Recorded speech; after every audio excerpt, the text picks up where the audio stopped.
அனைவருக்கும் வணக்கம். இந்த பதிவை தொடர்ந்து முழுமையாக ஸ்கிப் செய்யாமல் பாருங்கள்.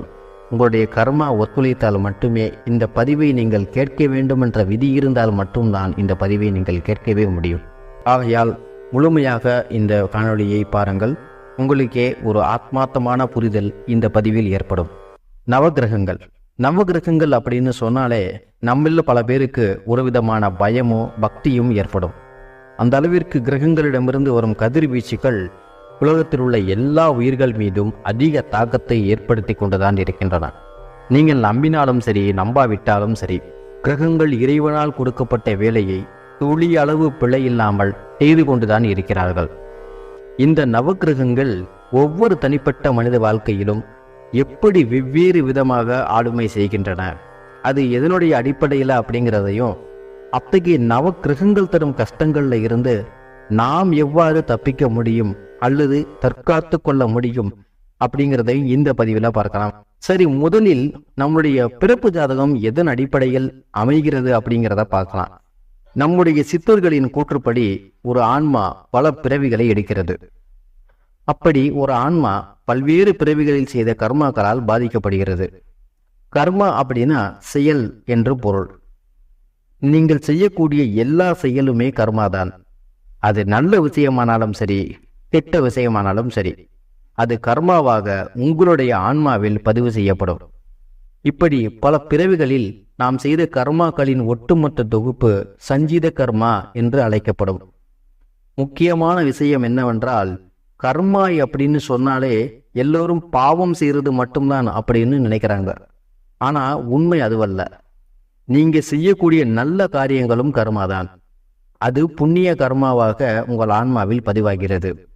ஒட்டுமொத்த சஞ்சித கர்மாவையும் ஒரே ஒரு பிறவியில் தீர்க்கவே முடியாது.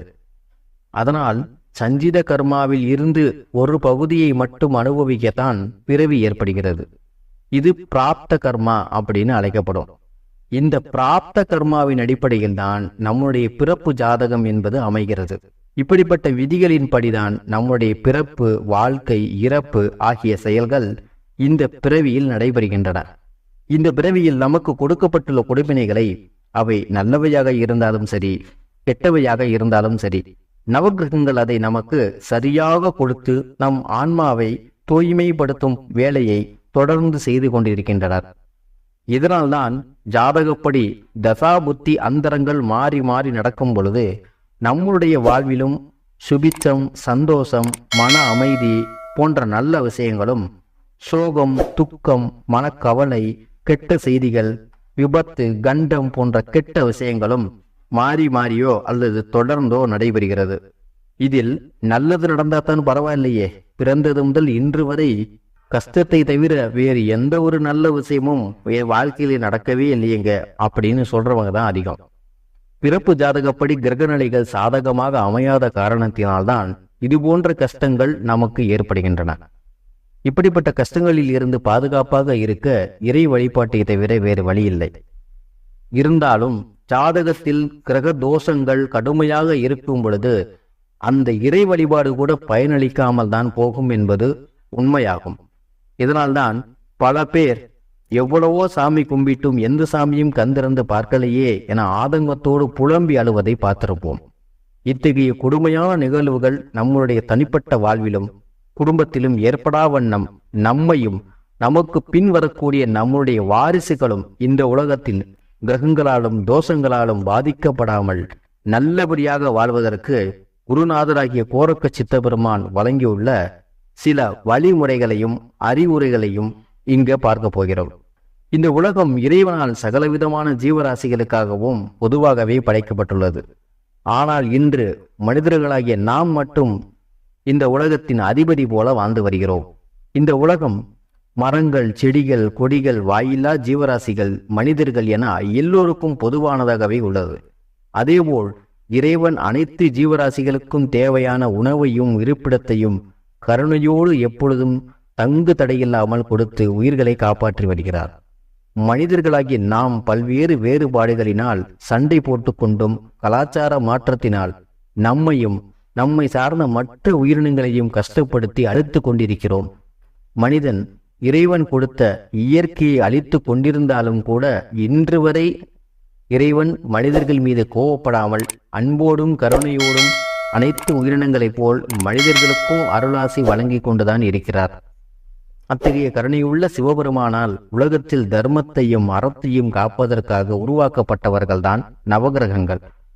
ஆகையால் மனிதர்களாகிய நாம் நம்மை போன்ற சக மனிதர்களுக்கு உதவுவதைப் போல மற்ற வாயில்லா ஜீவராசிகளுக்கும் நம்மால் ஆன சிறு சிறு உதவிகளை செய்ய வேண்டும். எடுத்துக்காட்டாக பைரவர்களுக்கு சாப்பாடு கொடுப்பது, பறவைகளுக்கு உணவிடுவது, தண்ணீர் வைப்பது, ஆடு மாடுகளுக்கு உணவளிப்பது, எறும்புகளுக்கு உணவிடுவது போன்ற உங்களால் முடிந்த சிறு சிறு உதவிகளை பிற ஜீவராசிகளுக்கு தொடர்ந்து செய்து வர வேண்டும். இன்று அனைத்து கோவில்களிலும் அன்னதானங்கள் நடைபெற்று கொண்டிருக்கின்றன. அது மிகப்பெரிய புண்ணியமான கைங்கரியமாகும்.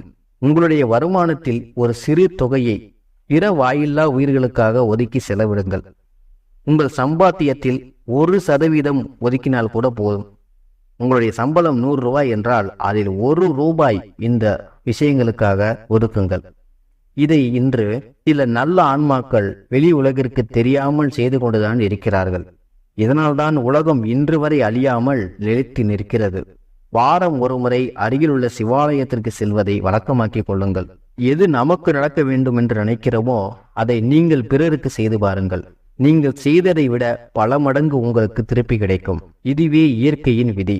தேவையில்லாத பொழுதுபோக்கு விஷயங்களில் காலத்தையும் நேரத்தையும் வீணாக்காதீர்கள்.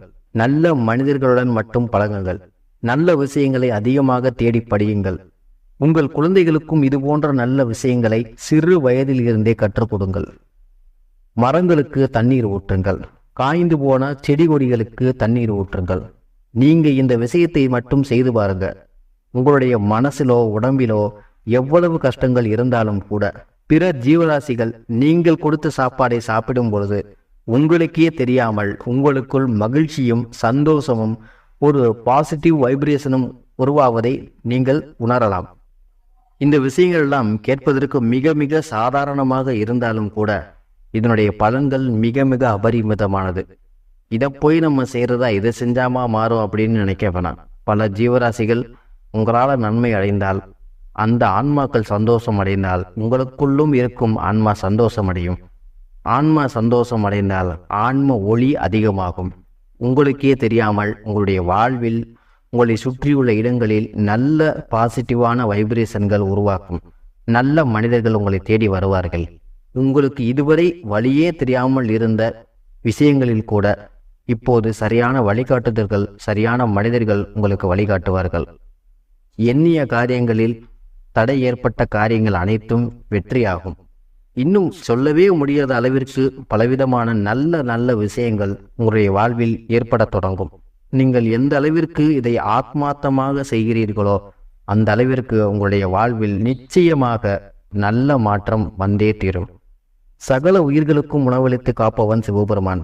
அந்த வேலையை நீங்கள் செய்யும் பொழுது அந்த சிவபெருமான் நம்ம செய்கிற வேலையை நம்ம பிள்ளை செய்யுது அப்படின்னு சொல்லி சிவபெருமான் அன்போடும் கருணையோடும் உங்களை பார்ப்பாராம்.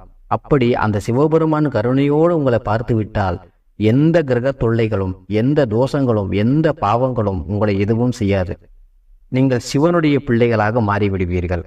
எத்தனையோ பிறவிகளில் செய்த கர்ம விளைகளெல்லாம் இந்த பிறவியிலேயே கரைந்து போகும். நீங்கள் பல பேருக்கு வழிகாட்டியாக விளங்கக்கூடிய அருள் தன்மை கிடைக்கும்.